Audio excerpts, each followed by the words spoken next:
Well, Gary is a very smart man, and he's done a lot of great things there. He was a good outreach to the business community. He understood the issues very well. There's lots of other very qualified people there. The key is being able to keep a balanced team around the president that he trusts and can listen to. So whenever someone leaves, no one individually is irreplaceable, but it's difficult because you have to replace that trust. He's built it up over the positive tax deal that happened and working with him. And he'll find someone else, I'm sure, who will come in. But Gary is a very smart man whose voice will be missed, I think, from the business community's perspective and the White House. So the big talk, the big conversation right now in geopolitics is President Trump's imposition of aluminium and steel tariffs. What have you made of that? Well, obviously, there's lots of worry around the world about where this leads. I think more than the actual tariffs themselves on aluminum and steel. We've had that before in the United States. President Bush and maybe even President Obama, they're in their own right not going to disrupt global economies. But really, people are worried, is this the beginning of a tit for tat? Is this the beginning of protectionist attitudes? And where does this spiral to? And how does that result in affecting negotiations around Chorus and NAFTA and other trade deals? So it's really worrisome as to where this goes from a protectionist standpoint as much as the tariffs themselves.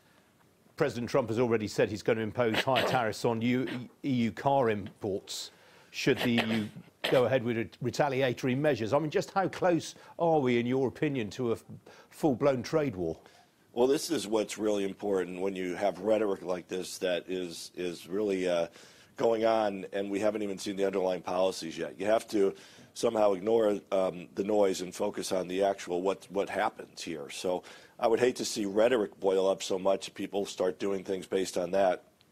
Some of this could be negotiating tactics. Some of this could be real problem issues that have to be dealt with in making fairer trade deals. Or some of it, could be foundations for future agreements. As you say, President George W. Bush, under whom you served, President Obama, they both imposed tariffs at various points in their administrations. What's Trump doing differently from them? There's a lot of, there's income inequality that's happened, the loss of jobs due to technology, and there's some blaming of global trade for factories being shut down. And so a lot of people came out and voted and said, we want you to think about us within your borders, not just the global arena. President ran on that, and I think he's following through. What's clear is, and he said this many times, he's not against trade deals. He's not against global trade.